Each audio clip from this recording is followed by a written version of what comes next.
اعوذ باللہ من الشیطان الرجیم بسم اللہ الرحمن الرحیم واضمم یدک الی جناحک تخرج بیضاء من غیر سوء آیۃ اخری لنوریک من آیاتنا الکبری اذهب الی فرعون انہ طغی قال رب اشرح لی صدری ویسر لی امری واحلل عقدۃ من لسانی یفقہوا قولی۔ سورہ طٰہٰ آیات 22 سے 28۔ پچھلی آیات میں ہم نے حضرت موسیٰ علیہ السلام کے پہلے معجزے عصا سے سانپ بن جانے کے بارے میں جانا۔ اب یہاں سے ایک اور معجزے کے بارے میں بتایا جا رہا ہے۔ وَضْمُمْ اور سکیڑ لو، یدا کا اپنے ہاتھ کو، الی جناحی کا اپنی بغل میں، تخرج نکلے گا، بیضاء سفید، من غیر سوء بغیر کسی مرض کے، بغیر کسی خرابی کے۔ یہ حضرت موسیٰ علیہ السلام کا دوسرا معجزہ تھا کہ آپ ہاتھ کو بغل میں ڈال کر باہر نکالتے تو وہ روشن ہو جاتا، چمکتا، اور جب یہ آپ کا ہاتھ سفید ہو جاتا، چمکدار ہو جاتا، تو اس میں کوئی عیب بھی نہ ہوتا تھا۔ اس لیے فرمایا من غیر سوء، بغیر کسی عیب کے، بغیر کسی خرابی کے۔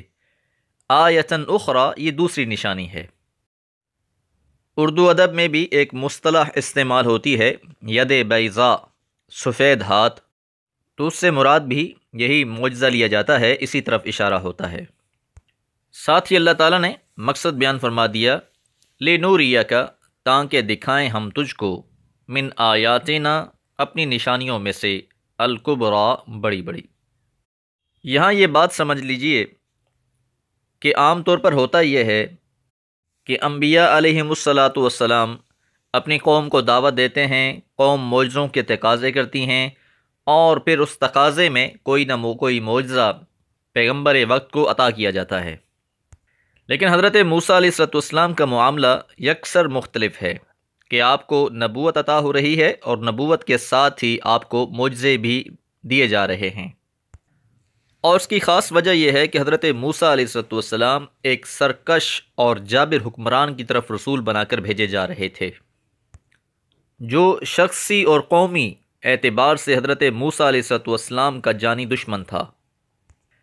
حضرت موسیٰ علیہ السلام کے مدین جانے سے پہلے بھی وہ لوگ آپ کے قتل کا منصوبہ بنا چکے تھے۔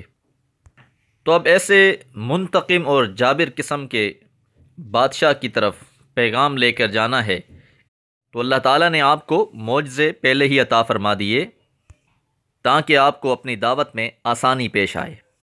نبوت اور معجزے ملنے کے بعد اگلی ہدایت آپ کو یہ ہے، اذهب، جاؤ، الی فرعون، فرعون کی طرف، انہ طغی، بلا شبہ وہ سرکش ہو گیا ہے۔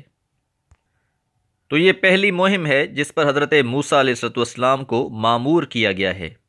حکم ہوا کہ فرعون کے پاس جاؤ، وہ بہت سرکش ہو گیا ہے۔ فرعون کی سرکشی کی تفصیل سورہ اعراف میں بھی گزر چکی ہے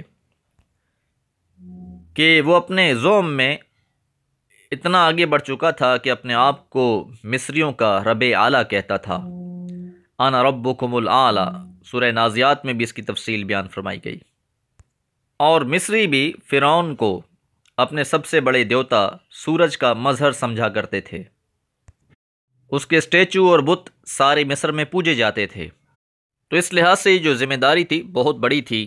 حضرت موسیٰ علیہ السلام نے اللہ سے دعا کی، قال، آپ نے کہا، رب اشرح لی، ربی، اے میرے رب، اشرح لی، کھول دے میرے لیے، صدری، میرے سینے کو، کہ اے میرے رب میرے سینے کو کھول دے، ویسر لی امری، اور آسان کر دے میرے اس معاملے کو، اس کام کو۔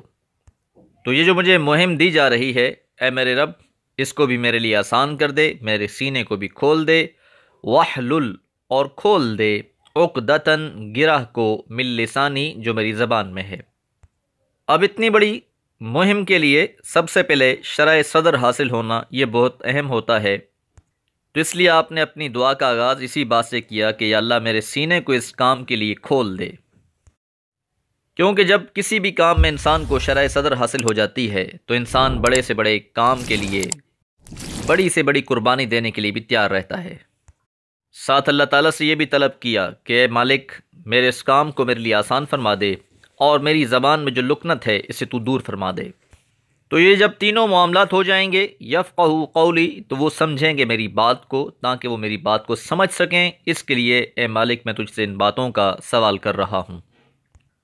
زبان کا عقدہ کھلنے سے ہی قوت اظہار و بیاں عطا ہوتی ہے، کیونکہ دعوت کے میدان میں جو انسان جتنا فصیح ہے، جتنا بلیغ ہے، جو اپنی بات جتنی آسانی سے لوگوں تک پہنچا سکتا ہے، سمجھا سکتا ہے، تو داعی کا انداز جتنا ہی دل نواز ہوگا اتنا ہی اس کی دعوت پر اثر ہوگی۔